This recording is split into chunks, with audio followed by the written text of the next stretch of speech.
तृणमूल कांग्रेस में तीखी उथल पुथल मच गई है। पार्टी के वरिष्ठ नेता और राज्यसभा सांसद सुखेंदु शेखर रॉय ने सोमवार को अचानक पार्टी की प्राथमिक सदस्यता तथा राज्यसभा सदस्य पद से इस्तीफा दे दिया।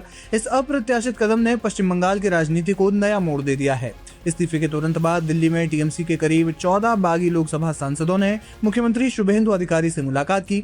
इस अहम सियासी बैठक के बाद दिल्ली के राजनीतिक गलियारों में तरह तरह के कयासों का बाजार गर्म हो गया है। अब खबर है कि तृणमूल कांग्रेस के बागी सांसद लोकसभा स्पीकर ओम बिरला के समक्ष एक नई मांग लेकर पहुंचे हैं। टीएमसी सांसदों के एक समूह ने स्पीकर को पत्र लिखकर अपनी पार्टी को अलग संसदीय ब्लॉक का दर्जा देने और इसके अनुरूप अलग अलग सीटों का आवंटन करने की मांग की है। साथ ही उन्होंने एनडीए में शामिल होने की इच्छा भी जाहिर की। दूसरी ओर सुखेंदु शेखर रॉय के सांसद पद और पार्टी सदस्यता दोनों से इस्तीफे के तुरंत बाद एक तस्वीर सामने आई है, जिसमें कम से कम 5 टीएमसी सांसद उनके साथ खड़े दिख रहे हैं। बताया जा रहा है कि उस बैठक में शर्मिला सरकार, प्रसून बनर्जी, जगदीश बसोनिया, कालीपद सोरेन और अरूप चक्रवर्ती थे।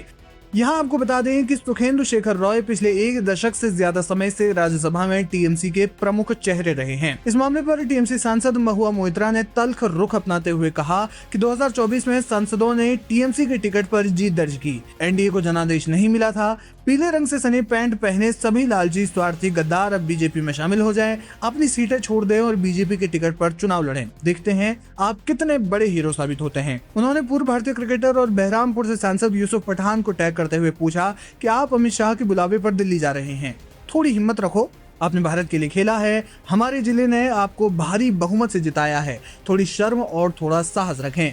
बता दें कि ये नया घटनाक्रम पश्चिम बंगाल विधानसभा में तृणमूल कांग्रेस के विधायक दल के विद्रोह के महज कुछ दिन के बाद सामने आया है। हाल ही में 58 तृणमूल विधायकों ने पार्टी नेतृत्व के खिलाफ बगावत करते हुए विपक्ष के नेता पद के लिए ऋतुव्रत बनर्जी का समर्थन किया और आधिकारिक उम्मीदवार शोभनदेव चट्टोपाध्याय को खारिज कर दिया था। विधानसभा अध्यक्ष ने ऋतुव्रत बनर्जी को नेता प्रतिपक्ष के रूप में मान्यता दे दी। इस घटना ने विधानसभा चुनाव में मिली हार के बाद पार्टी के भीतर गहरी दरारों को उजागर कर दिया। अब पश्चिम बंगाल की राजनीति में नए समीकरण बनने की अटकलें तेज हो गई है। सूत्र बताते हैं कि शुभेंदु अधिकारी के नेतृत्व में एक नई ताकत उभर रही है, जो टीएमसी के असंतुष्ट नेताओं को एकजुट करने की कोशिश में जुटी हुई है।